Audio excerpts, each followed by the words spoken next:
कोकण म्हटले ना की डोळ्यासमोर येतात हिरवीगार झाडी, निळाशार समुद्र, डोंगर आणि फ्रेश हवा. इथल्या प्रत्येक रस्त्यावर ना एक वेगळंच सौंदर्य दिसतं. एका बाजूला नारळ सुपारीच्या बागा, तर दुसऱ्या बाजूला समुद्राची निळाई. आणि या सगळ्यातून जाणारा कोकणातला हा सुंदर रस्ता म्हणजे मनाला ना अगदी प्रसन्न करून टाकतो. कोकणाची हवा, इथला ताजेपणा आणि निसर्गाची शांतता याची मजाच वेगळी आहे. तर आज ना आम्ही इकडे जेट्टीला आलो होतो. जेट्टी म्हणजे इथलं रत्नागिरीमधलं सगळ्यात मोठं फिश मार्केट आहे हे. आणि इथे सगळ्या बोटी वगैरे लावलेल्या असतात. तर खूप मोठ्या-मोठ्या अशा बोटी होत्या तिथे आणि सध्या ना पावसाळा चालू आहे. त्यामुळे बऱ्याचशा बोटी ह्या ना जेट्टीवरतीच लावलेल्या होत्या. त्या काही समुद्रात गेलेल्या नव्हत्या.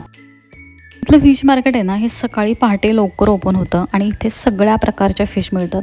सकाळी-सकाळी इकडे खूप गर्दी असते. सगळ्या प्रकारचे फिश, सगळ्या प्रकारची सुकी मच्छी वगैरे सगळे इथे अवेलेबल असतं. इथल्या मोठ्या-मोठ्या बोट बघून ना अनिश तर खूप खुश झाला होता. कारण त्याने हे सगळ्या गोष्टी ना बुकमध्ये बघितलेल्या आहेत. प्रत्यक्षात पहिल्यांदाच तो बघत होता एवढ्या मोठ्या बोट्स. त्यामुळे त्याला खूप आनंद झाला होता.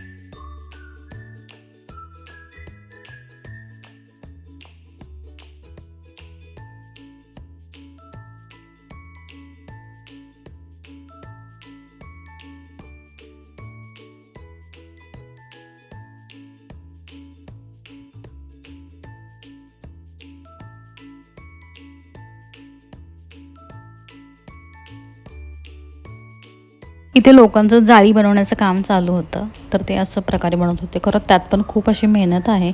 खूप सारे लोक तिथं ते बनवत होते. त्यात पण बराच वेळ जातो. छोटा-छोटा धागा त्याच्यामध्ये विणायचा असतो त्यांना. त्यानंतर आम्ही इकडे चाट खाण्यासाठी आलो होतो. तर आमचं हे फेवरेट हॉटेल झालेलं आहे रत्नागिरीमधलं स्वाद. कारण इथे चाटचे प्रकार खूप छान असे मिळतात आणि सगळेच टेस्टी आहेत. तर हे आत्तूला इथलं हे आवडलं होतं कटोरी चाट. तर तिने ते ऑर्डर केलं होतं आणि अंशने नेहमीप्रमाणे त्याचा पिझ्झा आणि मी सँडविच. आणि आम्ही घरी पोहोचलो आणि जे काही पावसाला सुरुवात झाली, खूप जोरदार असा 2-3 तास कंटिन्यू असा हा पाऊस झाला.